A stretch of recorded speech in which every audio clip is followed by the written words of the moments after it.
Are you ready to discover the magic of transformation? Meet Curly, the most curious caterpillar in the garden.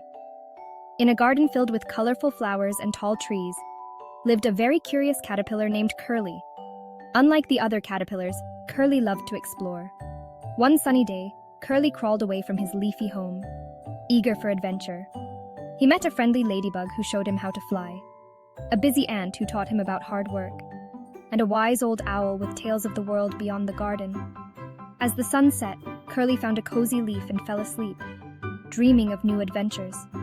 But when he woke up, something magical had happened. Curly had transformed into a beautiful butterfly with colorful wings. Overjoyed, Curly soared above the garden, realizing that his curiosity had led him to the most amazing discovery of all, himself. Ready for more adventures, Curly flapped his wings and took off into the sky.